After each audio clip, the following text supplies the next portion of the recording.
स्वागत है आपका अपने चैनल शिव की शक्ति एंड ब्लॉग में। तो फटाफट से चैनल में बने रहिए और चैनल को सब्सक्राइब कर लीजिए, क्योंकि शिव की शक्ति एंड ब्लॉग एक स्पेशल गिव वे करने वाला है, जिसका अनाउंसमेंट मैं अपने नेक्स्ट वीडियो में करूंगी। और हाँ, अरे रे इतने सारे गिफ्ट!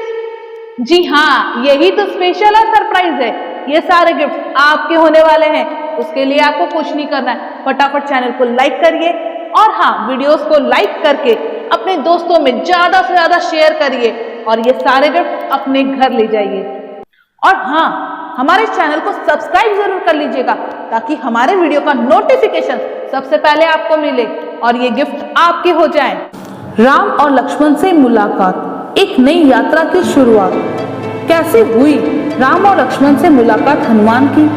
क्या आप जानते हैं कि हनुमान जी ने अपनी शक्तियों को पहचानने के लिए किस प्रकार से यात्रा की थी? आइए इस वीडियो के माध्यम से जानते हैं। राम और लक्ष्मण से मुलाकात, एक नई यात्रा की शुरुआत। मैं अपनी शक्तियों को खोजने और उनका उपयोग करने के लिए प्रतिबद्ध था, लेकिन मुझे अभी भी किसी ऐसे गुरु या मार्गदर्शक की तलाश थी जो मेरी मदद कर सके। मैं जानता था कि अपने आप से मैं अपनी पूरी क्षमता को पूरी तरह से नहीं समझ पाऊंगा। मुझे किसी बुद्धिमान और अनुभवी व्यक्ति की आवश्यकता थी जो मेरे लिए एक दिशा निर्देश दे सके। मैं दिन रात वृक्षों और पहाड़ों में घूमता रहा, किसी भी सूचना या संकेत की तलाश में जो मुझे मेरे गुरु या मार्गदर्शक तक पहुंचा सके। मैं प्रतिदिन सूर्य के संपर्क में आता था और उसकी शक्ति को महसूस करता था, लेकिन कुछ भी ऐसा नहीं मिला जो मुझे आगे बढ़ने में मदद कर सके। राम और लक्ष्मण के साथ हनुमान जी की पहली मुलाकात ने उनके जीवन को कैसे बदला, आइए इसके लिए पूरी कहानी सुनते हैं। लेकिन उससे पहले अभी तक आपने हमारे चैनल को सब्सक्राइब नहीं किया है तो चैनल को सब्सक्राइब कर दीजिए। वीडियो अच्छी लगे तो उसे लाइक और शेयर भी कर दीजिए। ज़्यादा से ज़्यादा अपने दोस्तों को भी शेयर करें। एक दिन उस घने जंगल में मुझे कुछ अजीब सी आवाज़ें सुनाई दी। मैं ढूंढते हुए जंगल में देखा कि दो गेरुआ वस्त्र धारण किए हुए दो मानव कुछ ढूंढने की कोशिश कर रहे हैं। फिर मैं उनके पास गया और उनसे जानने की कोशिश की, और जब मुझे पता चला तो मैं बिल्कुल हैरान हो गया, क्योंकि मेरी मुलाकात प्रभु श्री राम और लक्ष्मण से हुई थी। क्योंकि मैं जिनसे मिला वे कोई साधारण मानव नहीं बल्कि श्री राम थे। मैं धन्य हो गया। उसके बाद उन्होंने बताया कि माता सीता का अपहरण हो गया है, जो राक्षस रावण ने किया है, और अब रावण से युद्ध करने के लिए मुझे एक विशाल सेना की जरूरत है। इसलिए मैं अपनी मदद के लिए राजा सुग्रीव को ढूंढ रहा हूँ। श्री राम के मुख से ये बातें सुनकर अब मुझे यह समझ में आ गया कि मैं कौन हूँ, और मैं जिन्हें इतने दिनों से ढूंढ रहा हूँ, आज उनसे मुलाकात हो गई।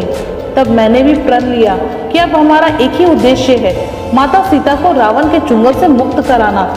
चूंकि मैं राजा सुग्रीव का मंत्री था और सुग्रीव जहाँ रहते थे वो स्थान पहाड़ों में था, मैंने शीघ्र ही अपना कद बड़ा किया और राम लक्ष्मण से प्रार्थना किया कि वो मेरे कंधे में बैठ जाए, ताकि हनुमान उनको वायु मार्ग से पहाड़ों के बीच राजा सुग्रीव के पास ले जा सके।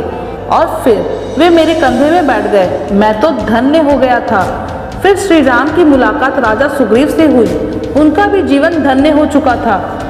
अब मेरे मन में एक अद्भुत उत्साह और उल्लास भर गया।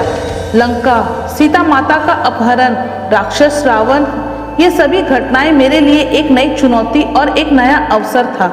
मैं अपनी शक्ति को इस्तेमाल करके कुछ महान कार्य करने का मौका पा रहा था। मैं अपने सारे प्रयास करूंगा कि सीता माता को बचा लाऊं और रावण का सर्वनाश कर दूं। अब मैं भी अपनी शक्तियों का उपयोग कर देखना चाहता था कि मैं क्या कर सकता हूं। मैं उनके शब्दों से बहुत प्रभावित हुआ। मुझे लगा कि मैं अपनी पूरी शक्ति और साहस का उपयोग करके राम और लक्ष्मण की मदद कर सकता हूँ। मुझे लगा कि यह मेरे लिए एक महान अवसर है कि मैं इन महान योद्धाओं के साथ लंका जाकर कुछ महान काम कर सकूं। मैंने श्री राम और लक्ष्मण से कहा, मैं और राजा सुग्रीव की सेना आपके साथ है। हम लंका जाने को तैयार है और जान देकर भी माता सीता को रावण के चुंगल से आजाद कराएंगे। अब मेरी शक्तियों का पूरा उपयोग करेंगे और रावण को पराजित करेंगे। हम पूरी सेना लेकर जंगल से निकलकर एक बड़ी सेना के साथ आगे बढ़ने लगे, जिसमें अनेक प्रबल योद्धा शामिल थे। मुझे लगा कि यह मेरे जीवन की एक नई शुरुआत है, जहां मैं अपनी शक्तियों का उपयोग करके कुछ महान काम करने जा रहा हूं। जैसे जैसे हम आगे बढ़ते गए मैं लंका और वहां होने वाले युद्ध के बारे में सोचने लगा। मुझे लगा कि मैं अपनी सारी शक्तियों का उपयोग करके राम और लक्ष्मण की मदद करूंगा। मुझे एक महान योद्धा बनने का मौका मिला है और मैं इसका पूरा लाभ उठाने जा रहा हूँ। मेरे मन में एक नया जोश और उत्साह भर गया था। लक्ष्मण और राम के साथ यह यात्रा मेरे जीवन का एक महत्वपूर्ण मोड़ था। मुझे लगा कि मैं अपनी शक्तियों को पूरी तरह से प्रदर्शित करके कुछ अविस्मरणीय कार्य कर सकूंगा। आप सुन रहे हैं रामायण के महान योद्धा की आत्मकथा। क्या आप जानते हैं कि हनुमान जी ने लंका में सीता माता को कौन सी स्थान पर देखे थे? इसके लिए हम अध्याय 3 सुनेंगे। और अभी तक आपने हमारे चैनल को सब्सक्राइब नहीं किया है तो चैनल को जल्दी से सब्सक्राइब कर लीजिए, वीडियो को लाइक और अपने दोस्तों के साथ शेयर कर दीजिए। धन्यवाद।